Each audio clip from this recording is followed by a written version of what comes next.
أعوذ بالله من الشيطان الرجيم بسم الله الرحمن الرحيم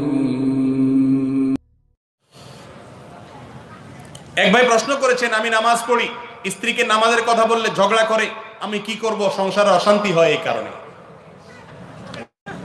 পর্দার আলে মা বোনরা আছেন, এই প্রশ্ন আপনাদের অনেকের জন্য প্রযোজ্য হবে।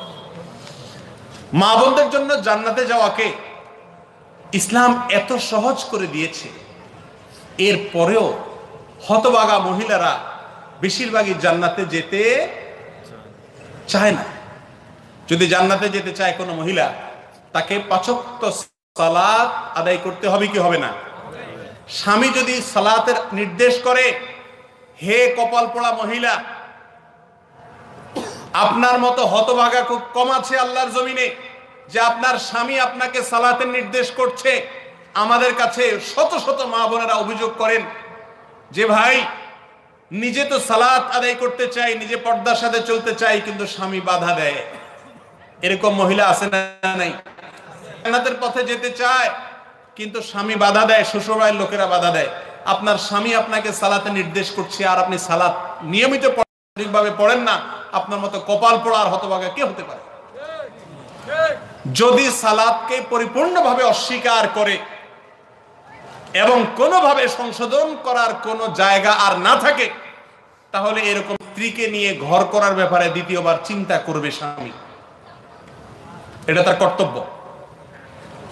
আর যদি সংশোধনের কোনো জায়গা থাকে, তাহলে হুট করে সম্পর্ক ছিন্নের দিকে যাবে না, বরং চেষ্টা করতে হবে তাকে যে কোনো ভাবে সালাতে ফিরিয়ে আনার জন্য। আল্লাহ তাআলা আমাদের মা বোনদেরকে পরিপূর্ণভাবে সালাত আদায়কারীদের মধ্যে শামিল করুন। অনেক মা বোনরা আছেন, সালাত পড়েন কিন্তু সঠিকভাবে পর্দা করেন না, আছে না নাই?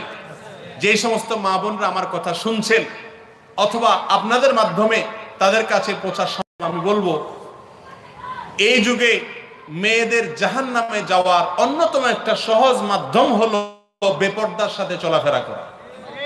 তার কারণ হলো শত শত পুরুষকে গুনাহে লিপ্ত করার, শত শত পুরুষের ইবাদত নষ্ট করার জন্য একজন মহিলা নিজেকে বেপর্দার সাথে উপস্থাপন করাই যথেষ্ট। ঠিক না ঠিক? আপনি একজন পাক্কা নামাজি মানুষ, পরিপূর্ণভাবে দিনের উপরে চলতে চান, হঠাৎ করে কোনো বেপর্দা মহিলা আপনার চোখের সামনে পড়ে গেল, আপনার মনের ভিতরে বাজে চিন্তা আসতে পারে কি পারে না? আপনি সেজদা গিয়ে আল্লাহর তাসবিহ পাঠ করছেন, তখনও ওই বেপর্দা মহিলার চেহারা আপনার সামনে ভাসতে পারে কি পারে না? ওই মহিলা যত ভালো কাজই করুক না কেন, সে যে আপনার গোটা জীবনকে ফিতনায় পরিপূর্ণ করে দিয়েছে, আপনার মতো শত শত যুবক, শত শত মানুষের জীবনকে নষ্ট করে দিয়েছে। এই জন্য বললাম যে মেয়েরা যদি বেপর্দার সাথে চলেন, তাহলে তার এই বেপর্দার সাথে চলাই তার জাহান্নামে যাওয়ার জন্য যথেষ্ট। আল্লাহ তাআলা আমাদের মা বোনদের শুভ বুদ্ধি উদ্রেক যেন হয় সেই তৌফিক দান করেন।